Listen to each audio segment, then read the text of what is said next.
Good afternoon, everybody, and welcome back to Reference Roundtable. So we've been doing this for a while now.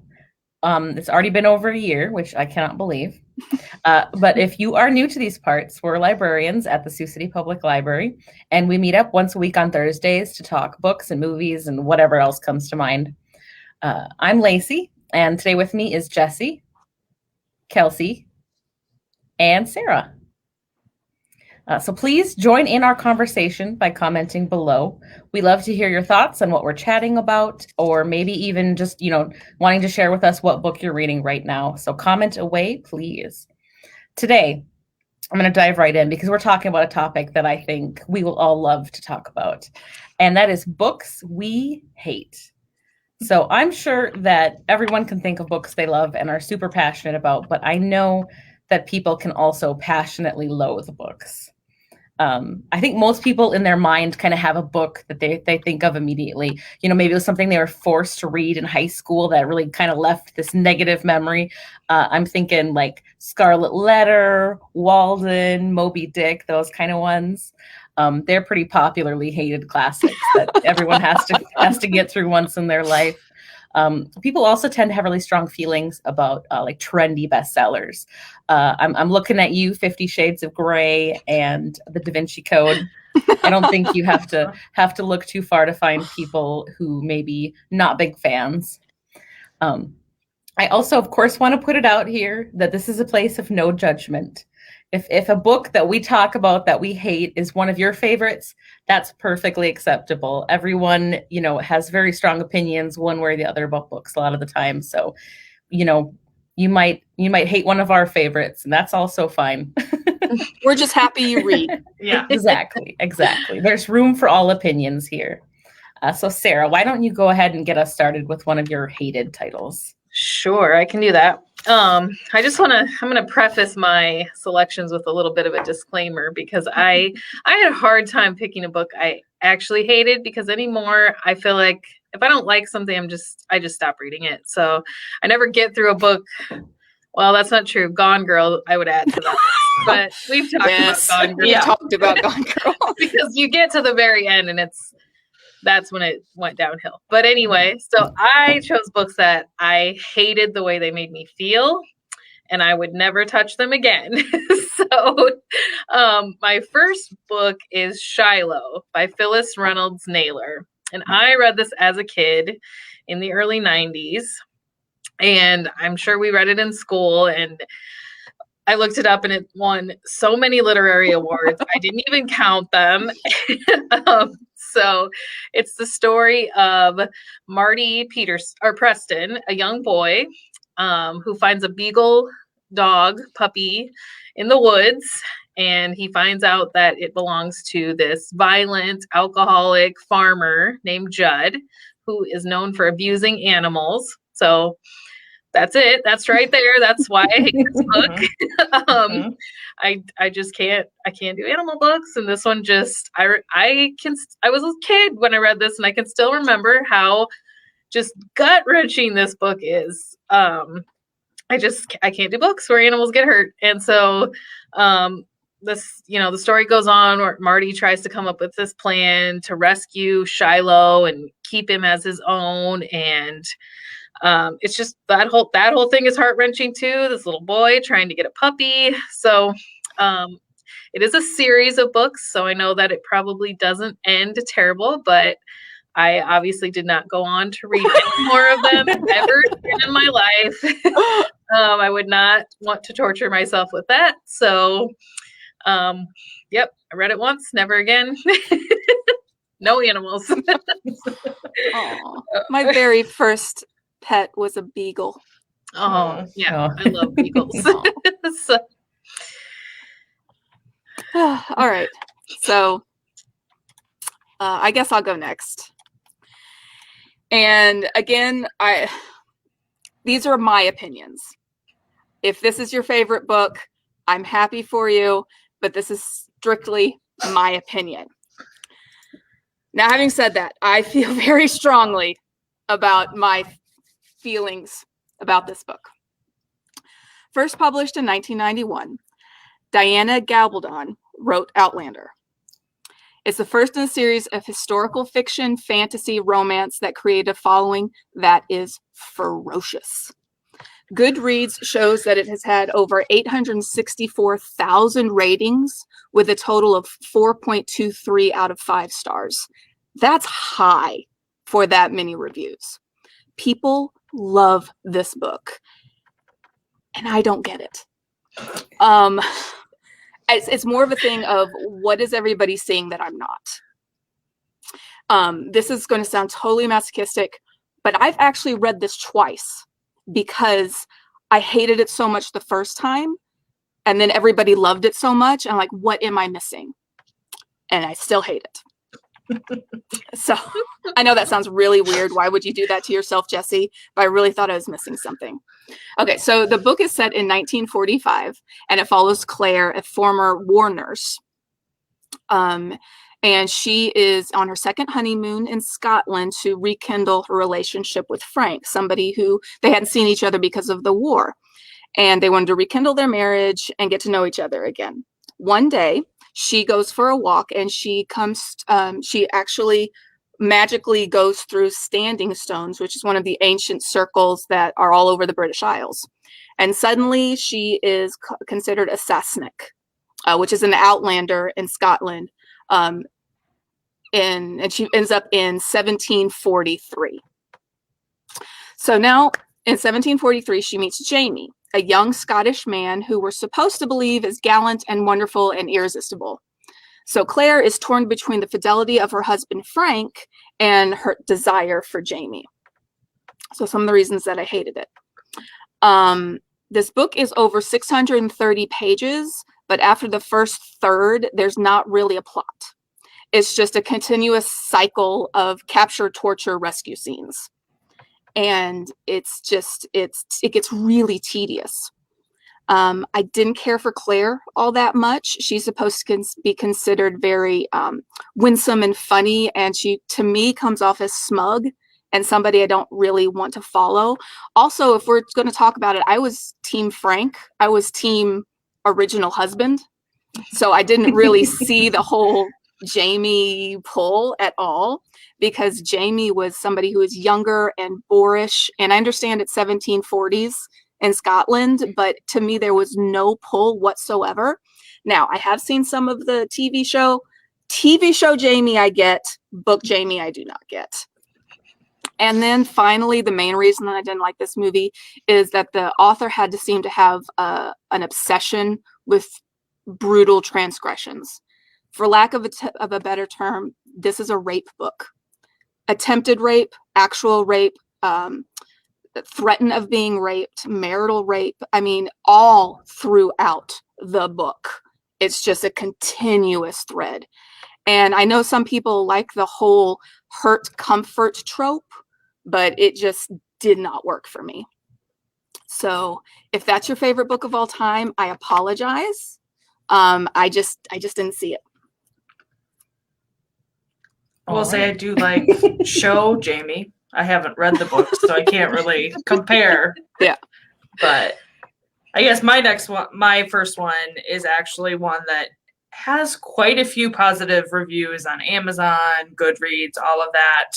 And it's Imaginary Friend by Stephen Chbosky. But before I start, when we first started talking about this, I immediately drew a blank on books I hate. When we first started talking, I must just purposefully block them out, be like, I hated it, I'm not gonna ever think about it again. But thankfully I have, a record on my trusty phone that I was like, okay, let me mine through my archives, see if I can, find something I really, really, really did not like. Didn't take too long because I found Imaginary Friend. These ladies, unfortunately, have to hear how much I hated it twice, because I came in, all guns blazing, talked about how much I hated it right after I read it. But we actually read it for book club last year. I had really high hopes for it. Chbosky also wrote The Perks of Being a Wallflower, which totally deserves all of the acclaim it's ever gotten. So I was like, okay, this will be a good one. It'll be a horror book that kind of bridges the gap, because it's literary horror. That's what it's dubbed as. it'll be kind of a way to like dip our toe into the water of the horror genre without, going like full on hardcore Stephen King or, something like that. But okay, I'll give you a little bit of the plot first and then I'll get into how much I didn't like it. So, there's single mother, Kate Reese. She's on the run. She wants to improve life for her and her son, Christopher. She's fleeing an abusive relationship. Then they find themselves drawn to this tight-knit community of Mill Grove, Pennsylvania. It's really far off the beaten track, one highway in, one highway out. Seems like the perfect place. With it being a horror book, of course, that's not going to be the case. Christopher vanishes, and he vanishes for 6 long days where nobody can find him until he just emerges from the woods at the edge of town, unharmed but not unchanged. He returns with a voice in his head that only he can hear, and a mission that only he can complete. He's supposed to build a treehouse in the woods by Christmas, or his mother and everyone in the town won't be the same again. So after that, I was like, okay, maybe that could be interesting. All right. But oh no.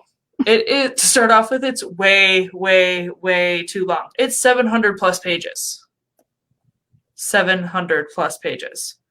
Which in my opinion was probably 300 too many. So it's okay, we could have just chopped this in half and been good to go.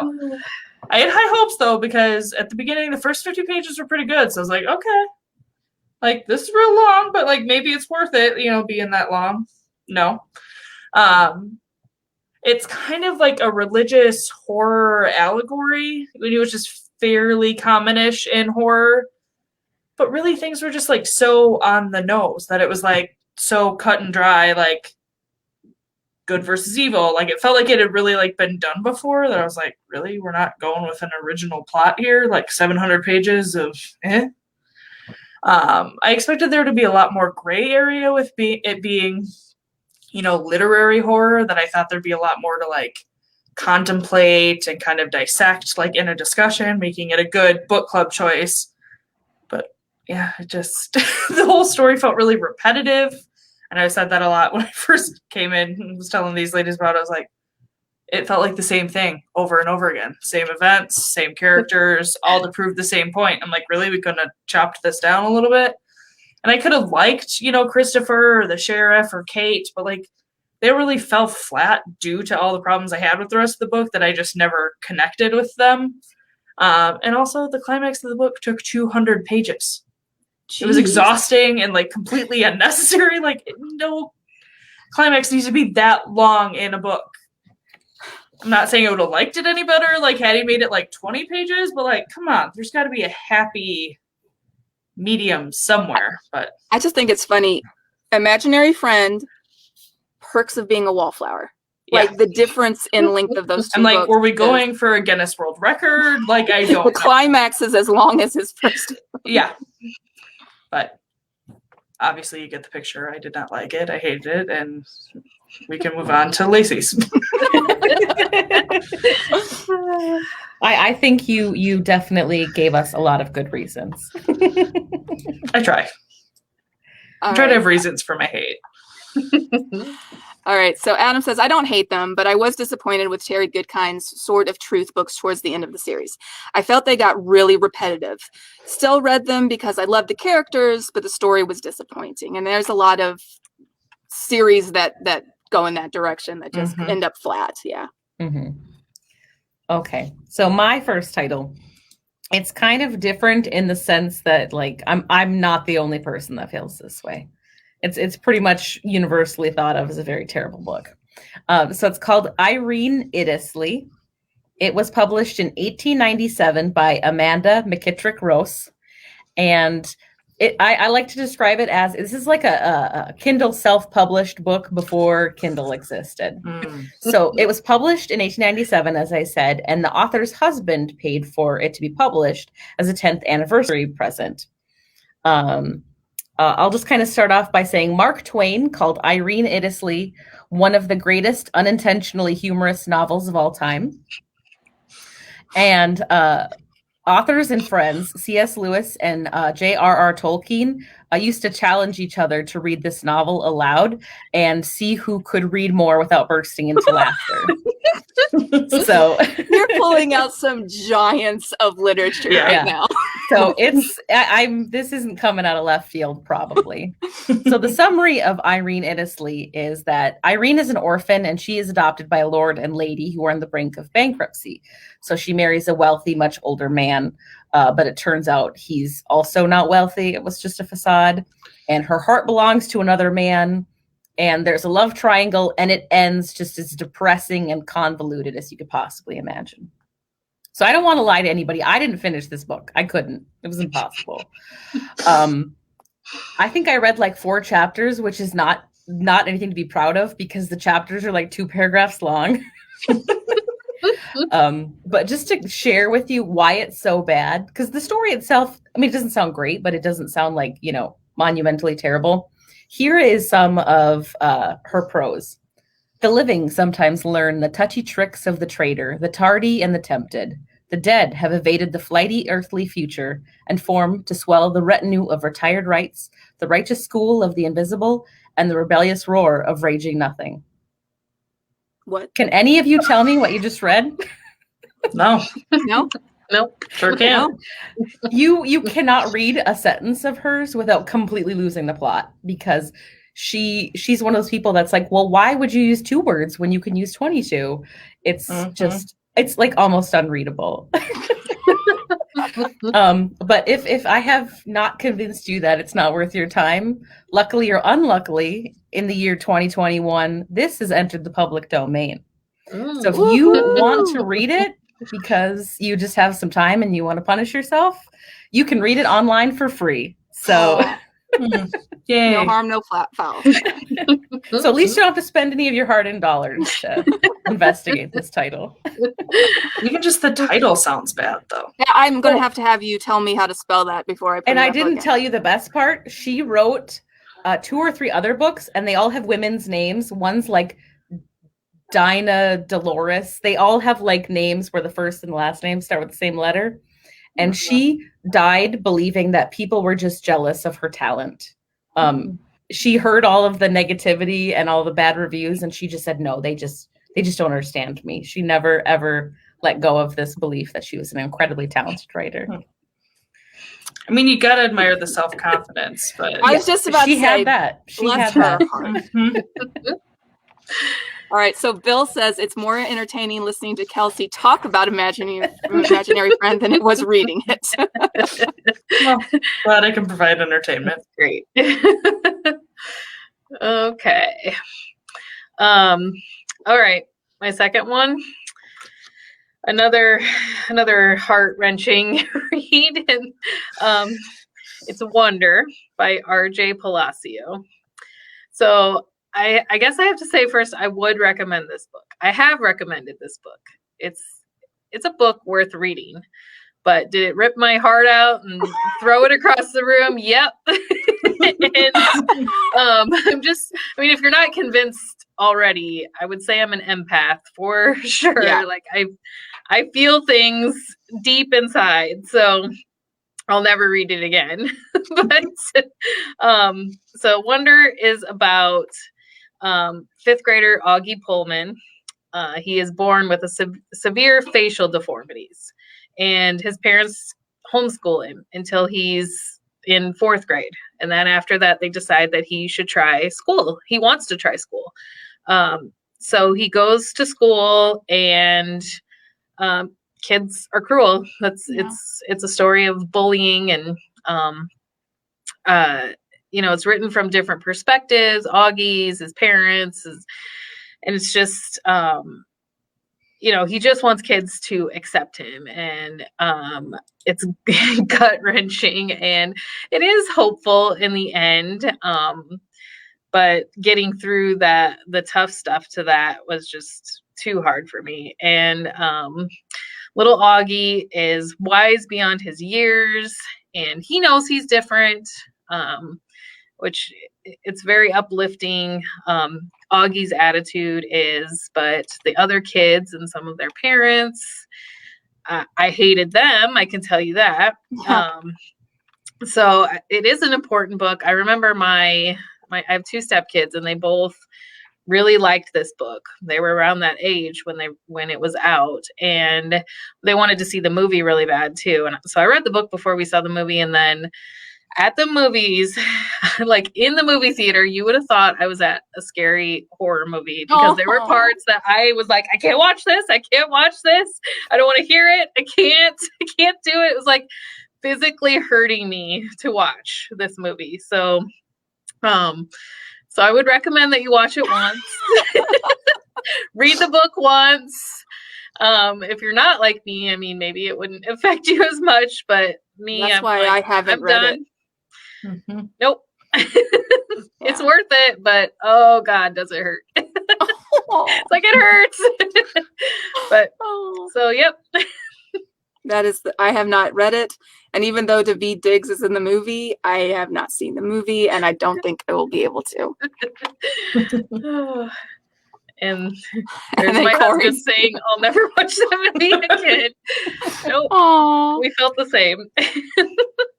So don't buy that for you guys. We actually bought it too. I don't know why, but we have it on DVD. Maybe so we could let other people watch it, and when we wanted to hurt them.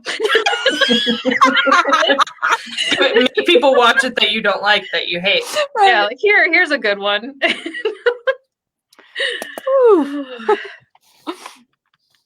All right, so switching gears. My next one, it's got mixed reviews over the years, over the very long years that since it's come out. So I don't feel quite as trepidatious about slamming this one as I did the other one. First published in 1925, this book was not popular at first, but has since is considered one of the great American novels, and that is The Great Gatsby by F. Scott Fitzgerald.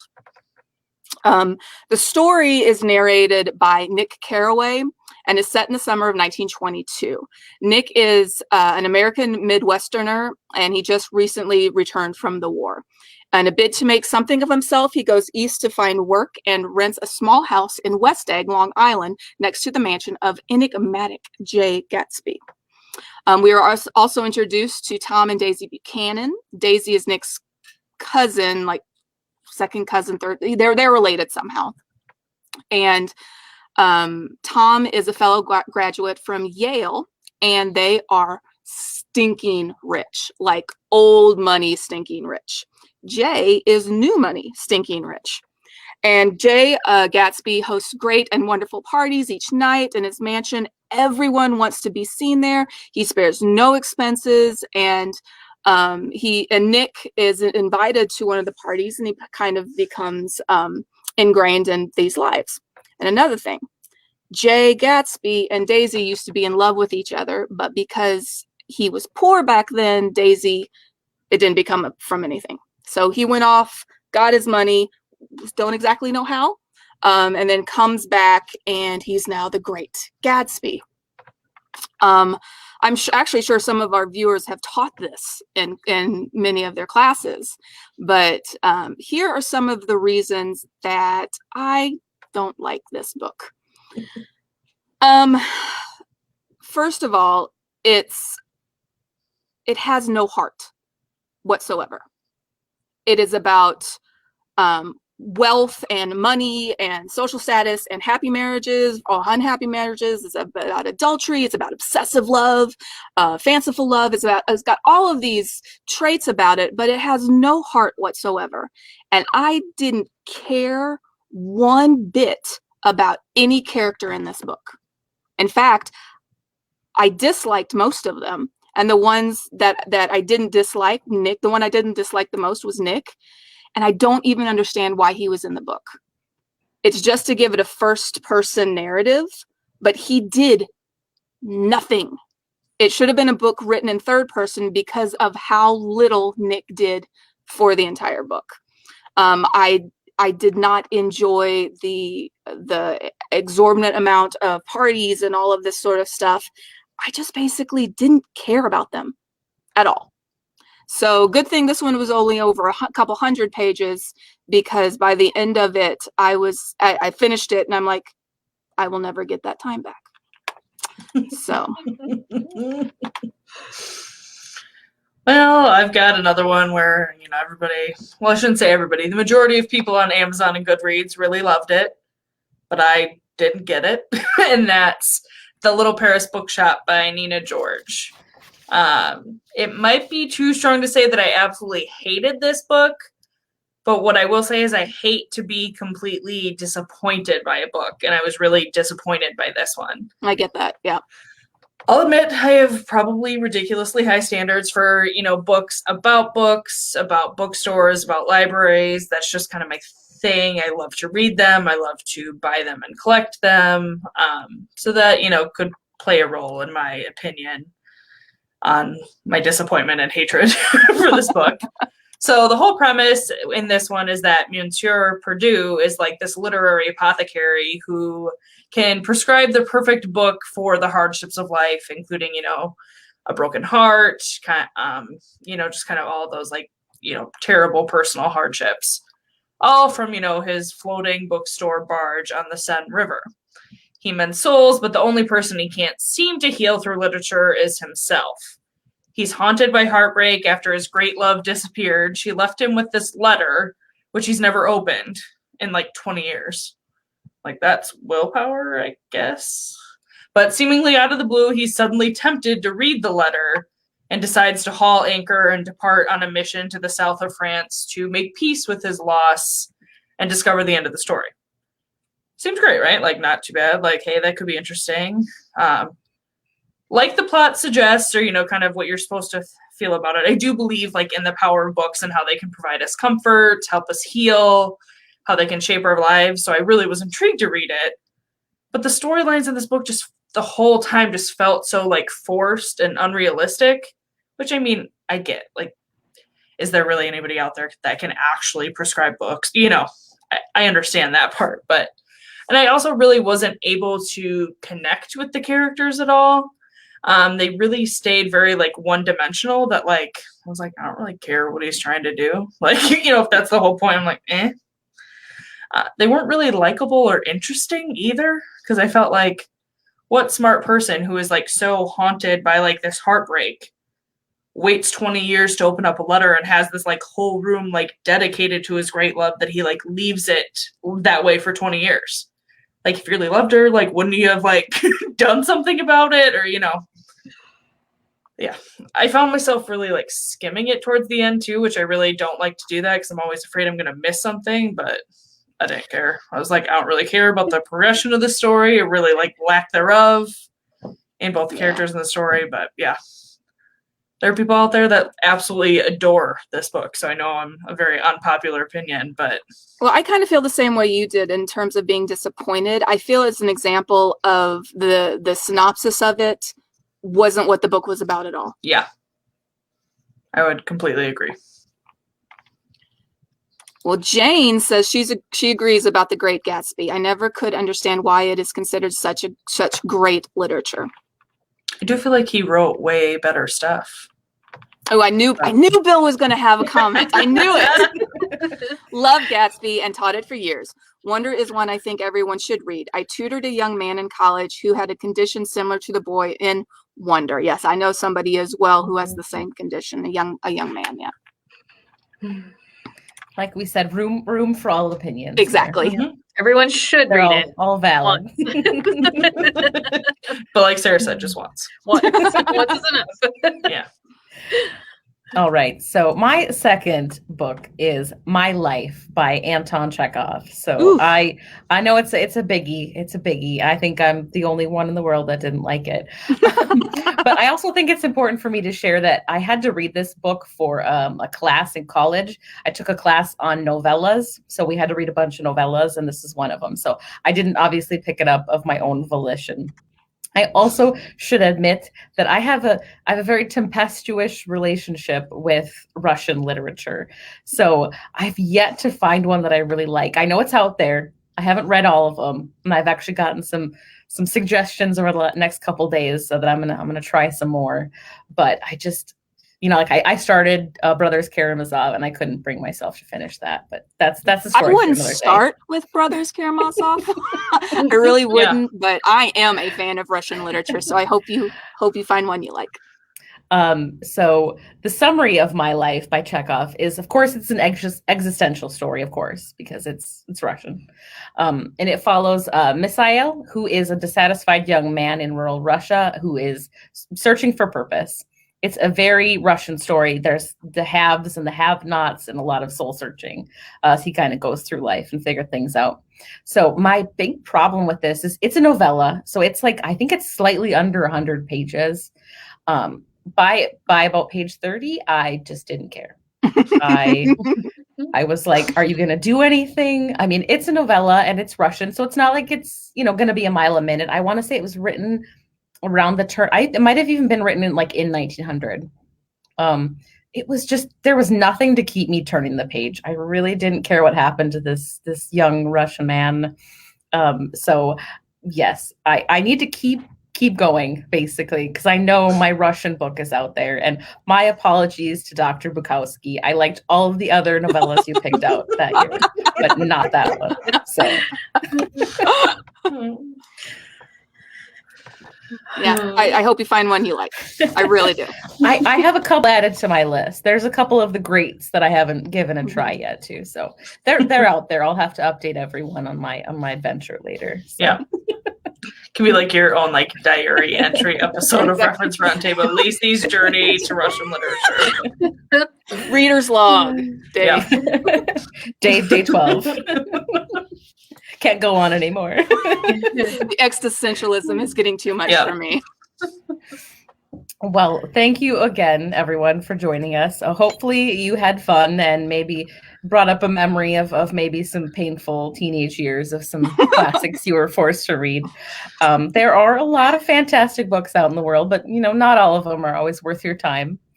Please keep on commenting and letting us know what you think, even if you're not able to catch us live. We love hearing what you all have to say. And of course, if you have any questions or you just want to reach out to us, you can email us at questions@siouxcitylibrary.org. And until next time, keep reading, Sioux City.